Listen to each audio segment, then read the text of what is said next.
Okay, if you're in pre-algebra and you missed class yesterday, this is what we did. And let me go over this so that you can do the exercises I'm going to send you this week. Okay, the first one here is to evaluate here this expression we have 4 plus square root of 64 times square root of 49 minus 2. What is square root? Okay, so when we multiply a number by itself, okay, say, for example, sorry, this is slow. So if we have 2 times 2, this is written 2 squared. 3 times 3, this is written 3 squared. Okay, this is 4. This is 9. Okay, so note 3 squared is not 3 times 2. Okay, be careful. It's 3, a number multiplied by itself. So 4 times 4, the number multiplied by itself is written 4 squared, and this is 16. So when we square a number, right, what we get now?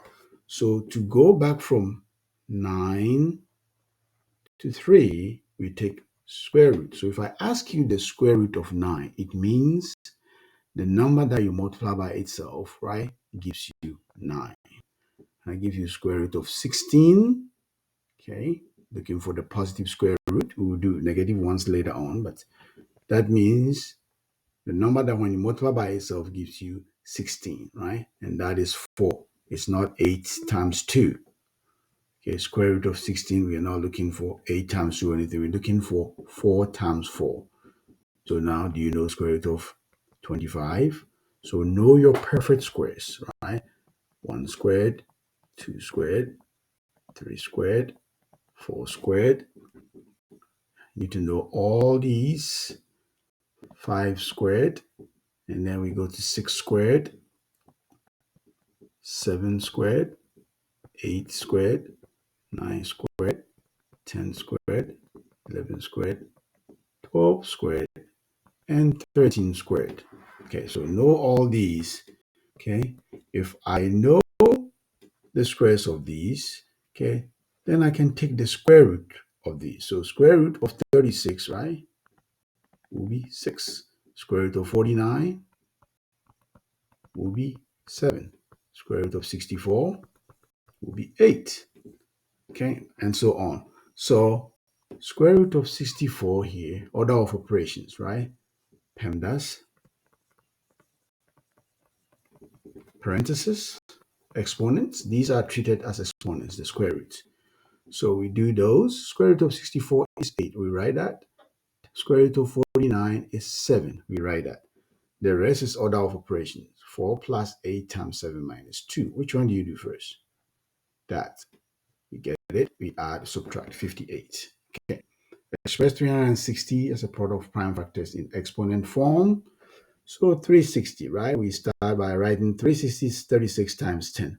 Neither is a prime factor, so we keep going. The 10 is 2 times 5. 2 is a prime number. We circle. 5 is a prime number. We circle. We're done with the 10. And then we go to 36. 6 times 6. 2 times 3. 2 times 3. So 360 is 2 times 2 times 2 times 3 times 3 times 5.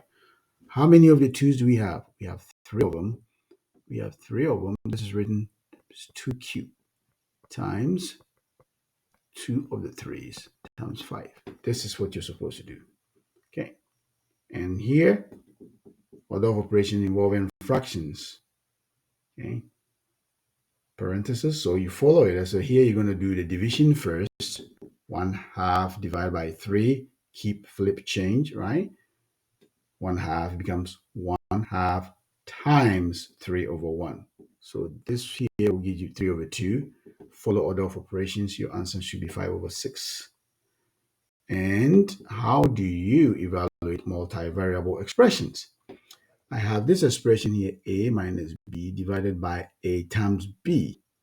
I say evaluate it when a equals 3 and b equals -2. So wherever you see a, you come and plug in. So a, I put 3 over here, minus, be careful over here, minus, and then b is -2. put parentheses, put your -2 there. Divided by A is 3 times B is -2. Okay, so whenever you have 3 minus minus, it becomes 3 plus.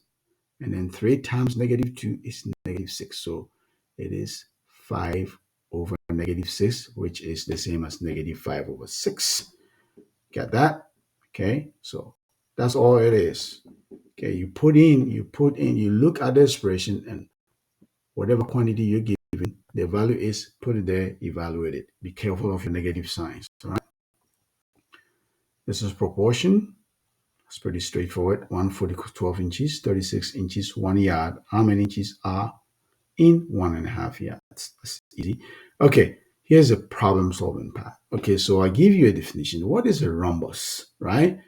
It's a parallelogram with 4 congruent sides. Congruent means equal. It's the same. The diagonals of a rhombus are perpendicular. What does it mean?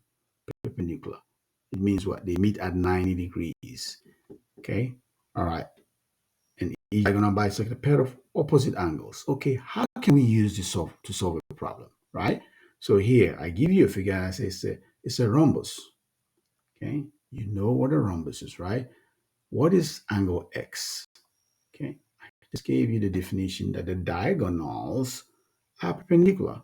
So you see the angle X is formed by the diagonals AC and BD. So, and they are perpendicular. So angle X is 90 degrees. That's easy. How do I use this to find the value of Y? It says, okay, calculate the value of Y. Okay. What's the fact to recall? All sides of a rhombus are equal.